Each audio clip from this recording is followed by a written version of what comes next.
Hello, everybody. This is J.W. Reed. I'm with the National LiveScan Association. Today is LiveScan.Cafe Cup number 62. So those out there, get your cups up there. I only see one cup, folks. Oh, I see two cups. The people at the bottom, we got a story for them, by the way. They try to hijack my cup. Yeah, we only want yours. So, folks, we talk about our fingerprint program, especially in-car fingerprinting, where our training programs are kind of unique, where we have online and also in-person training. We have some special guests here. I'd like to share it with you and introduce them also. First person I have, and Mr. Kerry White, please give us a shout out. As a matter of fact, Mr. Kerry White is from the glowing hills from St. Cloud, Florida. You know, he's blossomed up there, St. Cloud, Florida. That's where he's from. Yes. And also other colleagues have online with us today is from the rolling hills, Modesto, California. You must Google Rolling Hills, Modesto, the special area that they live in, but they're doing pretty good. Folks, welcome to the LiveScan.Cafe show. How you guys doing? Thank you. Hey, how you guys doing? Good. So let's have some fun here today. You guys know how we do the training. So, Miss Nova, can you please share with us your experience fingerprinting your husband during training? Keep it real. All right. It was an experience. He sat back like this for a reason. It was definitely an experience. Okay. It was fun though, but what I think what we learned is it's definitely more. It's more to it than just rolling prints.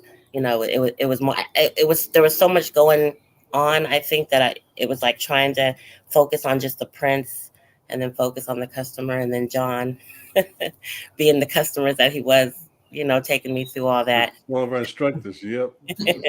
Yeah. So it was a lot because there was a lot to focus on. It was a lot going on, and so I was just trying to focus on the prints, but I think I just realized it was definitely more, Good.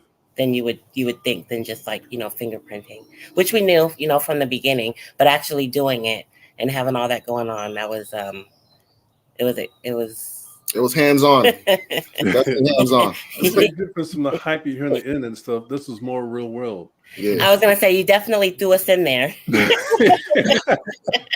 We had your permission. You said giving up a tough love now. You did. First thing, yeah. It's 50-50. You did, yeah. Charles, when you were working with our youngest master instructor, Mr. John there, he got you pretty much going. You were expecting a couple of things, but he got in your mind, didn't he? Yeah, he threw me. Like Nova said, it was more than we thought. And then, like, I believe I have customer service, but there's other people different in this world, so you really have to have your guard up and be ready and don't get frustrated, and what I'm saying. But one thing I got from John was you need to take control of the situation when you're doing each person. So you have to account for each person, expecting to be like how John was, and then make and do your best to make it work and get it done, especially timely situation and professional. So, yeah. I must share the story here. Karen, when they're going to the training, we do a lot of real world scenarios, and they keep mentioning John because one of the instructors had, and we rotate instructors. If there's more than one that day, they get a chance to work with 2 or 3 different instructors that same day for in-person training. This is everybody who's watching the show here. Mm-hmm. That day, we still have people coming in for fingerprinting. So on the side of the office, we had people actually coming in from paying customers for fingerprinting while they're observing the training process on the side of the office sometime, not knowing it's the training process. And this one lady came in, she was all happy and cheerful and stuff, talking to everybody. And then John started letting in a little bit, uniquely on Charles, as if he was the customer. And the lady was watching this process, thought this was real world, and she got quiet. Yeah, I forgot about her. Yeah, she was like, "Oh no." She got quiet. But John was letting in. John was like a serious LiveScan Ken. He was just letting in. Yeah. And Charles was handling back and forth. He was doing the right things, but it got to a point where we realized she was probably getting a bit uncomfortable, not knowing what was really going on. So we had to stop the whole process and let her in on the joke. Hey, oh, by the way, this is all make-believe over here. This is all training. Then she felt more alive, started joking again, came back to life, and started joining in on us, all that stuff there. But it was pretty funny, though. Yeah. Everybody started to laugh. Yeah, it was cool. It was a really cool experience. Okay. How about yourself, Mr. Wyatt from the St. Cloud, Florida? Well, my first experience of fingerprinting was very difficult, very difficult, because I personally have challenges myself because I'm a paraplegic in a wheelchair. So I'm constantly having to change my perception on how I do anything anyway. So I'm kind of used to that. But when I first fingerprinted my wife, it was 1 o'clock Eastern time here on the East Coast, and my wife was asleep. I mean, literally asleep at the table, asleep. And I had no support, no help or anything, trying to get her hands in the correct position, trying to get her in the correct position. It was a nightmare. It was a nightmare.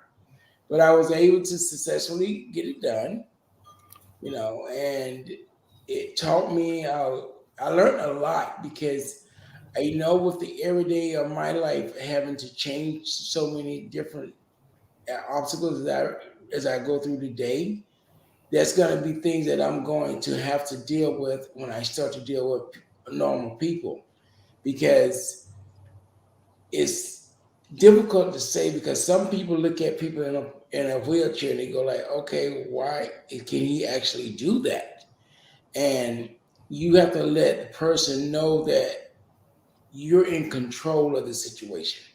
No matter what it is, you still have control of it. You control how you need to get their hands on that card. You control how you roll, whether it's from either side, left or right side, and you have to sometimes adjust yourself to that other person's needs. I admit my wife was tired that night. We had a long day and the kids was here and there all over the place, and she had a long day. But I thanked her for at least allowing me to see that side of a obstacle that I'm going to have to face when I go out into the real world, because it's not going to be you're not going to get picture perfect customers. You're not going to do it. And you have to be willingly to adjust, constantly adjust.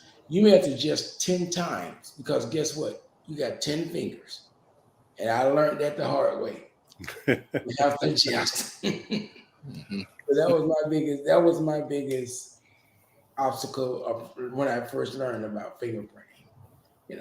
Getting People think it's easy, but it's more than what they see. Yes, it's a lot more. Yeah. And the sad part about it, I've been fingerprinting myself several times. My wife has been fingerprinting several times, LiveScan, ink cards, both. But it's totally different when you're on the other side and you're the one actually doing it. Because when you're there getting it done by someone else, an instructor or something else, your mindset is really not on what that person doing. You just say, okay, here's my hand. Roll, do what you need to do. If I need to go a little bit to the left, go a little bit to the right. But you're not actually, you don't know the logistics of how exactly, in the importance of rolling that finger correctly or getting that square print where you see the grooves, the mountains, the ridges, and everything that you're looking for. So it's a process. I have to say, it definitely is a process. I got a question for everybody here, even those watching the show. Why did you guys choose fingerprinting? You all can go first. For us, it was because we were looking for something completely different to get into. We've both been in the same industry for 20 plus years. We wanted to do something for ourselves, and we started kind of looking, and I don't know what it was. It was just something. Well, we were first looking into being notaries, and for some reason, the more we got into looking into that, I don't know what it was, but fingerprinting just kept popping up. And it was just something we had never really thought of, heard of. We've had them done a couple of times, but it just seemed really, really interesting. And from there, we just started researching. It was kind of hard to find information. That made it more intriguing. And then we just started realizing that it was a highly scalable business. That made me interested a little bit more. And then I started coming across your live cafes, and then I was like, oh yes, it's that, and then we just got really, really interested in it. There's just something about it. And the more that we still research, and even after coming to your training, we're still really, really interested. We don't know where it's going to take us, but we just know we're all in, because it's just. That's good. It's take you somewhere. Yeah, I know that for sure. Right. You're gonna go. Yep. And it's also cool to see you got your own company doing your thing, a Black man doing his thing. So that's another part. It's like, we see people that look like me doing this. This is an important type of job and skill to do and have. So definitely, you're like the poster board. So. Hope there's no target around the face, Right. Yes. And no warning sign above it. Black out the tooth.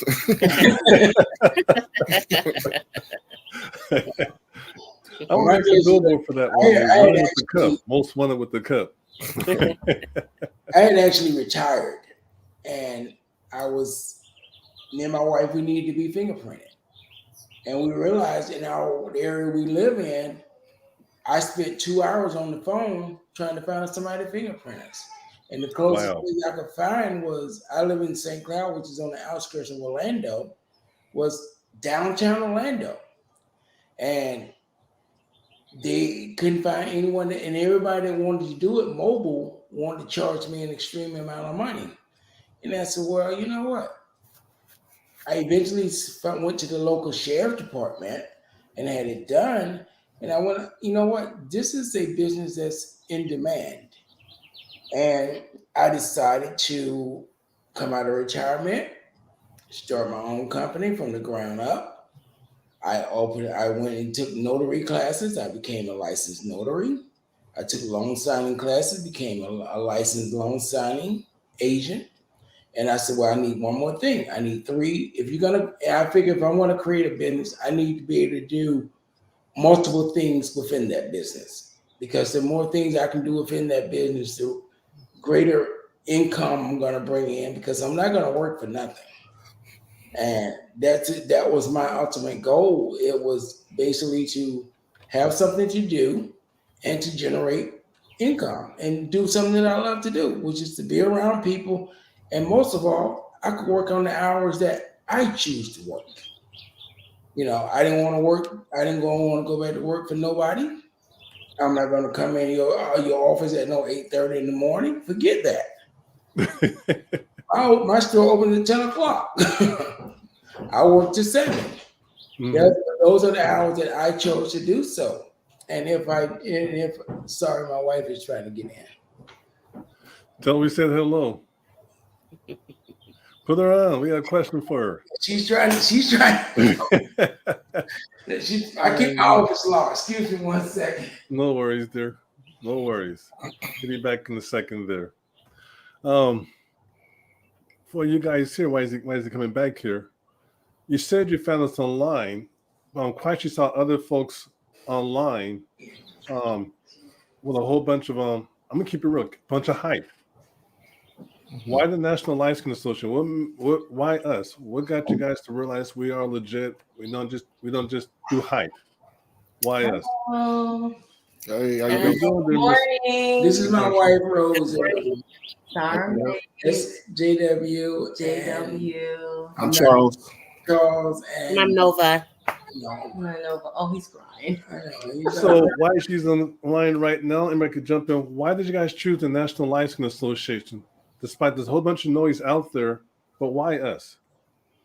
So that was, you can imagine I was Googling my life away, and you get all these people that kind of throw these little videos and things on YouTube, and here and there. I mean, it was okay. It wasn't enough information for me, and the couple of businesses or people that we really talked to, it just seemed like it was it was a little too simple for me. Meaning, like, it was like, okay, we can get our certification from the DOJ. We got that. We got the certificate in our hand, and I was like, really? Now we just go and fingerprint? That just, it just didn't seem right for me. And I'm like, if we're gonna not retire, but if we're gonna leave our current jobs one day and get into something, I wanted to really know what I'm doing. Like, this is gonna be, our lifestyle.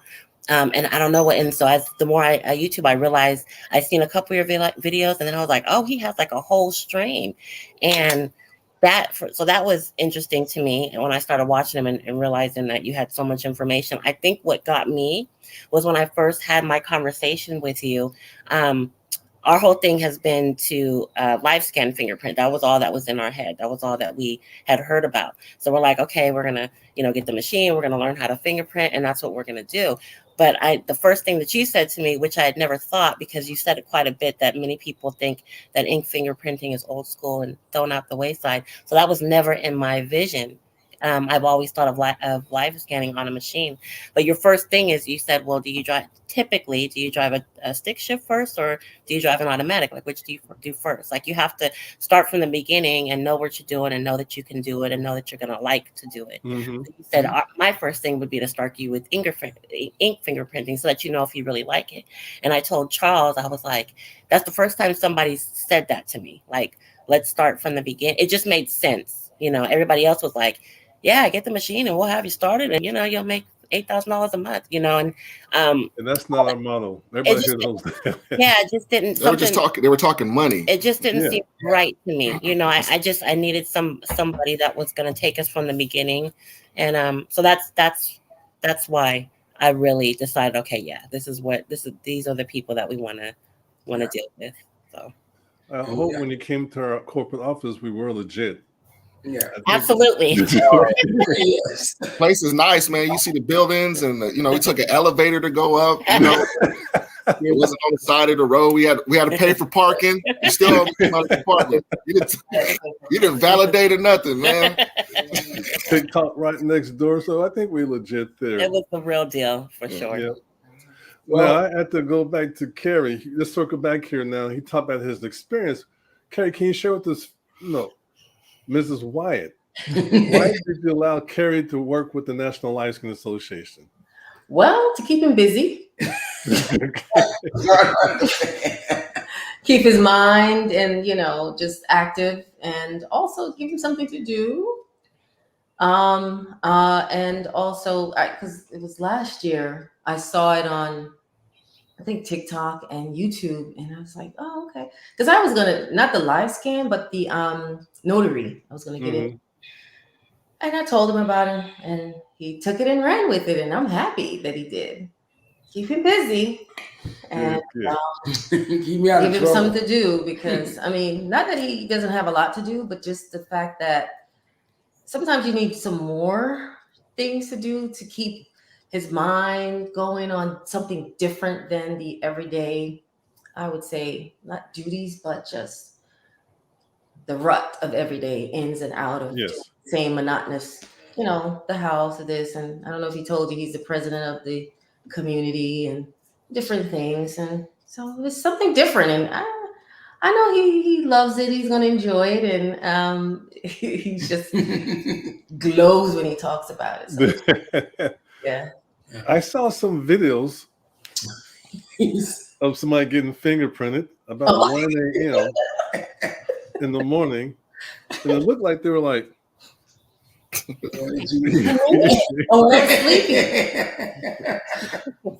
we want to thank you for playing that role for him, because sometimes we do fingerprint people, and we had Mr. and Mrs. Johns will tell you, we role play with them a lot when they came in for the in-person training. They didn't believe it was true, but we took things to a higher level.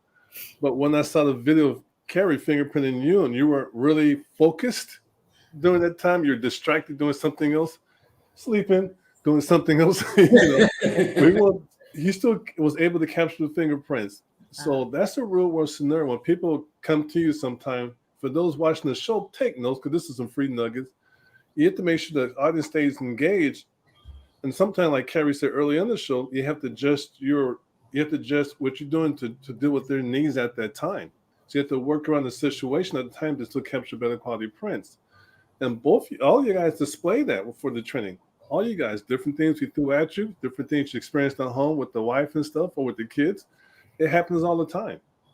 And people don't realize that they're too busy following this hype. But in the real world, this is a business. Yeah. It changes your pace, makes you think differently. You know, it's something fun, but also a way you can get paid. Yeah. It's just want to keep it real. And the Johns came to our location, and people were coming in, you know, back to back to back, paying to get fingerprinted. Yeah, cards too. And at least 10, 12 people came in that day. back to back. About 3 or 4 hours we were there. And how many people came? A couple people came for ink cards, you know, and they come saying one thing, but they need something else. So I think the in-person training and also live training with your spouse when she demonstrates as if she's sleeping while you're trying to fingerprint her, you know, is very unique. You know, I was going to play that video, but Mrs. Wyatt, do we have your permission next time to show that show? With your permission? Okay, then. So we're going to do the show one at a time. We invite you guys back on so she can narrate her acting during that time. To see that. Okay. And we got some folks that are interested in doing this one here, which is good. What are you guys' goals? What's your goals? What do you see yourself 3 months from now, or what's your main reason for doing this? What's your goals from this? My goal is personally to get, for the first 3 to 6 months, is to get my business up and running. Right now, I've moved on to the marketing stage of my business, where I'm trying to sell myself to companies. I'm meeting with realtors. I'm meeting with banks. I'm meeting with schools, anybody that I know that may need fingerprinting, because you have to constantly, with your business, think outside the box and get comfortable. And with a business, you have to realize there's something to do every single day of every minute. That is true. And you always have to think of ways to continuously to grow. If it means, you know, getting out 1 week doing nothing but advertising your business on your van and riding around so people can just see your logo and name on your van. You don't know. You can pick up 2 or 3 clients like that. You know, have your business cards ready too. Always have a business card. If you don't have a business card, create you a digital business card. You know, I had a client call me 2 days ago. He said, "Well, I don't like paper business card. Can you send me a digital business card?"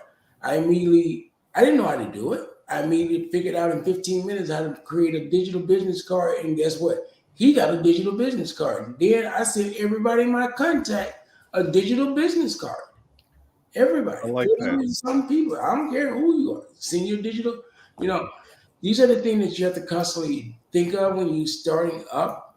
And then within 6 months, my goal is to finish my marketing, have at least 20 new clients. And I've already added another thing into my group of things to do. At first I wasn't going to do it, but I saw there's a need for it here. Also, I just invest into a scanner so that I can start receiving business cards from other states and scan them into the state of Florida for you. Ink cards, yeah. Ink cards. That's a need. So there's always constantly, you wake up in the middle of the night, you're thinking about your business. Keep that pen and paper, that phone next to your bed, and write down that idea then. Write it down then. Because me and JW tell you, we the notes king. We the notes king, because you never know. I wrote down stuff 6 months ago, and I'm just now like, wow, you know what? I wrote that down 6 months ago. Now I need that. And you can't be afraid of failing. Every day you fail, you're a day closer to succeeding. So understood. Please, you know, but my goal is, like I said, in 6 months is because I want to develop this for my kids. And when daddy call home, my kids can take this and they can take it to another level. Take your time, think about it, and just, you're not gonna get rich tomorrow. You're not. It's not gonna happen. unless you get a lottery, but you're not gonna get rich tomorrow. But if you treat it like a baby and raise it like a baby, eventually it grows into a full-grown man. Understood. Now, for the Johns out there from the rolling hills of Modesto, California, I got a different question for you folks out here. What are your immediate actions to get going to the next level? What things you recognize that need to get done yesterday to get you where you need to get to today? What's the first things you need to get done, immediate action to get you guys to the next level? I know you've been talking about this. Yeah, we excuse me. We first of all, we're working on practicing on the fingerprinting. We're also getting our business stuff in order. So with the website name, website names, the social media handles, we're working with another person to get our the business side of it going. So we have a business consultant that we work with weekly, and everything just it's the beginning stages. So we're getting stuff done daily and weekly. So it's coming along. It's a little slow motion because we've had a couple of things going on, but we're not stopping. It just got slowed a little bit, but we ain't stopping. There you go. Okay. And the main thing for us too is we're gonna continue our training. We do plan, and for us, we prefer the in-person training. We work better that way. Now we're a little more prepared. You ain't getting this cup, okay? Okay. Watch the cup that I bring out there. You know what I'm saying? That's how cold mine gonna be. Okay, we definitely are gonna continue learning. That's gonna be one of the biggest things because that's I think is really good for us, is that we know that we're getting the right information. And I think that is kind of what's keeping us tunnel vision, because then otherwise sometimes you start to question yourself. Do I have the right information? If I'm really gonna do it? So I have to admit we need that little push. So the training is definitely gonna be important, and we're just gonna keep moving. Again, I keep saying that we don't know where it's gonna take us. We didn't know where it was, but I think that now that we've gotten into it, we realize we're ready to go all the way. So we're just gonna keep learning and get our business together and really start marketing and figuring it out, and probably drilling you guys with I don't know how many questions as they come up. We're getting ready for that one there. It's all good. Yeah. And like another thing, going back, like I told you when we were there, the fingerprinting I think is it's a science. So it's really cool to watch because I watch a lot of those crime shows. I've always, it was in the background. I've always liked how they did fingerprinting. I just never, we never done it, but we've gotten them done, but to actually do it. But I've been watching it for so many years on these different shows. It's always been interesting. Like I told you, I was watching the show where the guy put his hand on the card, not his fingerprint, but the side of his palm. Yes. Still able to catch them. They caught the guy. So it ain't just it's the hand, but it's also, it's the sides. And then you showed us that post-mortem tool. Not, you were asleep, but not dead, not dead. So there's ways, there it goes. There's so many different ways to fingerprint people. So we want to learn all of that. All of the see Mrs. Wyatt right now. What is that? What do you mean a post-mortem spoon? Guys who are watching the show, you plan to do fingerprinting, get you one or two of these here for your organization, a post-mortem spoon. Need more information? Give us a call. Okay? What I'd like to do is thank you guys for joining the show today and invite you back again 30 days from now, 3 months from now, 6 months, and a year on an ongoing basis. We do this all our members, newest members all the time, invite them back because we need to hear your experience and what you learn, what you can share with the community. I really like to welcome you guys back a month from today to see where you guys are at. Mr. Wyatt, you mentioned 20 people in 6 months. Why can't it be 20 customers in the next 30 days? It could be. Yes. Could be. No, look at you. I like it better be. Yeah. At 1 o'clock at night, you better push this for 20 people. You'd be surprised. The Johns just shared with you that we had these 15, 20 people just in one day. Yeah. You could do it. It's going to happen. Oh, yeah. It's going to happen. You can get to the point like, dang, that phone ringing again. You answer. I don't want to answer. You answer it. Oh, no, I will answer it. It's going to be like that. Sure. But I want to thank everybody here for joining us. And Mrs. White, I would love to share that video next month, 30 days from now, with all you guys back online with us. Let me see your acting skills you did with your husband. It is so fun to see. And once we got your permission, we'd love to do that. Sleeping one. Okay. Keep it real. And for those who are watching the show, if you want to learn more about the National LiveScan Association, of course, join the live streaming session all the time by going to LiveScan.Cafe and RSVP and get the favorite virtual table of yours. But in closing, I got 4 things to say, and everybody know how it goes. For those that can't hear me because they're too busy doing everything else, it's right here in front of you. Be safe, have fun, get in trouble, but don't get caught. All right, then how to reach us? Give us a call. Well, LiveScan.chat is the best way to reach us here. LiveScan.chat is the best way to contact us to speak to a member ambassador, to get your questions answered, and also point you towards the right direction. It's a free 15-minute call. So I have all these banners pre-made ahead of time. I got to know we always good from right there. Hey, folks, we got to run here. I chat with all you guys for sure early next week. Thank you. Until then, as always, take care. Bye for now. You got your cups up there. Bring them up. Bring them up. Bring them up. I'll see the people from Rolling. Okay, virtual cups. All right, that's how we do it. I know, right? Have a good. This is hot chocolate, folks. Day, guys. Nice to meet you guys. Take care. All right, guys. Bye for now. Bye. And take care.